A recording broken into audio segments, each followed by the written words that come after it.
Now, there's a fuckload of things you might think this video's about. Having no memory, lifetimes of war and violence, torture to becoming an animal, X-Men 3, but this is about none of those things. This video will concentrate on the 7th X-Men film, Days of Future Past. It's the near future, Wolverine has rediscovered aging, and the few remaining X-Men are being hunted by omni-powered robots called Sentinels. Sometime before the film began, Kitty Pryde, star of the original Days of Future Past, which managed to predate the Terminator by 3 years, while having nearly the same plot as it, discovered that she could send other people's minds back through time in order to change history. At the start of the film, she used this power to send Bishop's mind back several days so they can move on before a Sentinel attack. The main plot features Wolverine being sent back in time into his younger body to stop Mystique from assassinating Trask, the creator of the original Sentinel program. Days later, when he succeeds, history is changed and he and the corpses of his fellow future X-Men vanish, replaced by an alternate and seemingly better future where Jean Grey, Cyclops, Beast and all live. But there's a problem, and that's that Wolverine now doesn't remember the last 50 years. I think the history I know is a little different.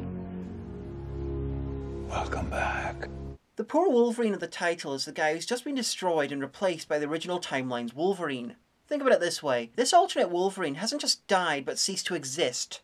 And that's bad enough. But he had friends. By people's reactions, he was more popular than the original Wolverine, and he was a history teacher, which means he had an actual career. Something that the original Wolverine didn't manage.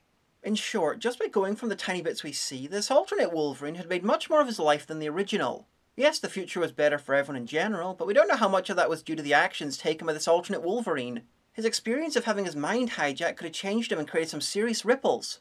I wonder if anyone knew that one day this Wolverine would blink out of existence. The fact that he managed to build a life, a better one than the original Wolverine, indicates that either he didn't or he had amazing fucking fortitude.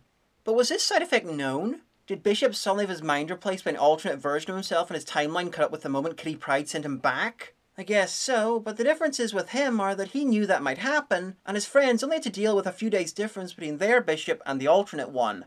Anyway, now everyone in the school has to deal with a stranger walking around wearing their dead friend's body, and his students have to deal with a temperamental and untrained teacher. And what makes this even worse, from the original Wolverine's point of view, is this amounts to him losing decades of memories again.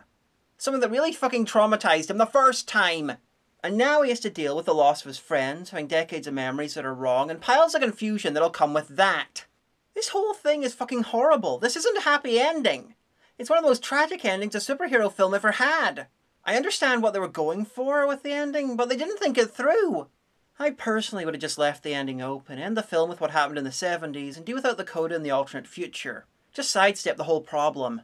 If that means the original Wolverine's gone with the unwritten future, then so be it. On the other hand, if you need to have a happy ending showing Jean Grey and all alive, then it's simple. Just have Wolverine not living at the mansion. Make it so his circumstances are shit and he never became an X-Man. Maybe he's working for the mob again. Maybe he's a supervillain. Maybe he's just a drunk. And when the original Wolverine takes over, he sees a news report showing the X-Men in action with Jean Grey front and centre, alive and well. We end with him intending to go to the mansion to reconnect with the Professor. Yeah, the alternate Wolverine would still be destroyed and it'd still be horrible, but at least it wouldn't involve the destruction of a man who seems to have done a far better job of being Wolverine than the guy he's replaced by. Okay, last reason the alternate Wolverine was far better. He left the world bathed in a happy gold light, and within a few years of being replaced, apparently this happened. This is Wolverine 3, and I don't know what's going on here, but it sure as fuck didn't happen under the alternate Wolverine's watch.